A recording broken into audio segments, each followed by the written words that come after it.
सो आज मैंने ना इंडियन कॉन्ट्रैक्ट एक्ट का पढ़ा है। ठीक है, तो ये हमारा बना था 1872 1 सितंबर। मतलब इसका पूरा नाम है इंडिया कॉन्ट्रैक्ट एक्ट 1872। ठीक है, इसमें पहले हमारे सेक्शन 1 से 266 सेक्शन थे। ठीक है, लेकिन जैसे जैसे सोसाइटी में चेंज हुआ, लॉ में चेंज हुआ, तो इससे बहुत सारे सेक्शन कुछ निकल गए हैं। ठीक है, मतलब उनका हटा के एक अलग एक्ट बन गए हैं। जैसे हमारे चार पार्ट में डिवाइड था ये सेक्शन 1 से 75, 76 से 123, 123 से 238, 239 से 266। ठीक है, लेकिन जो पहला वाला था सेक्शन 1 से 75 उसे बोलते थे general principle of law of contract. Second वाला था सेल्स ऑफ गुड, फिर था special kind of provision contract, फिर लास्ट वाला था पार्टनरशिप एक्ट। लेकिन 1930 में हमारा सेल्स ऑफ गुड हट गया।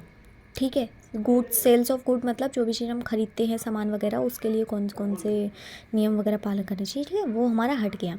ठीक है, ये अलग से एक एक्ट बन गया, सेल्स ऑफ गुड एक्ट 1930। ठीक है, फिर हमारा 1932 में एक एक्ट बन गया new partnership act, Indian contract act से हट गया और हमारा एक नया एक्ट बन गया जिसे बोलते हैं पार्टनरशिप एक्ट। ठीक है, तो अब हमारे दो तो हट गए, चार में से दो बचे। तो इंडियन कॉन्ट्रैक्ट में जो दो हैं 1872 पार्ट 1 और पार्ट 2 में डिवाइड है। ठीक है, बहुत सी यूनिवर्सिटी में पार्ट 1 अलग सेमेस्टर में है, पार्ट 2 अलग सेमेस्टर में पढ़ाया जाता है। ठीक है, जो पार्ट 1 है वो सेक्शन 1 से 75 और पार्ट 2 124 से 238। तो पार्ट 1 में तो है general principle of contract, law of contract, और पार्ट 2 में है स्पेशल काइंड ऑफ कॉन्ट्रैक्ट। ठीक है, क्योंकि तो जनरल प्रिंसिपल ऑफ कॉन्ट्रैक्ट क्या है? जनरल प्रिंसिपल मतलब जो हर प्रकार के कॉन्ट्रैक्ट में ये प्रोविज़न लागू होते हैं। ठीक है, जितने भी प्रकार के कॉन्ट्रैक्ट हम करेंगे, चाहे वो इंश्योरेंस का हो गया, प्रॉपर्टी का हो गया, सेल का हो गया, सब में ये फॉलो होंगे। ठीक है,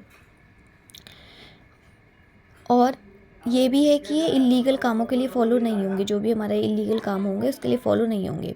ठीक है, इसमें हमें ये बताया गया है कि कौन कौन कॉन्ट्रैक्ट कर सकता है, माइनर कर सकता है कि नहीं कर सकता है, एडल्ट कर सकता है कि नहीं कर सकता, पागल इंसान कॉन्ट्रैक्ट कर सकता है कि नहीं कर सकता। ठीक है, और स्पेशल काइंड वाला हम बाद में पढ़ेंगे। फिर ये एक्सॉस्टिव नेचर का नहीं है। ठीक है, मतलब इसमें सारे कुछ कॉन्ट्रैक्ट नहीं है, कवर करते हैं। ठीक है, यही है आज का। Thank you everyone.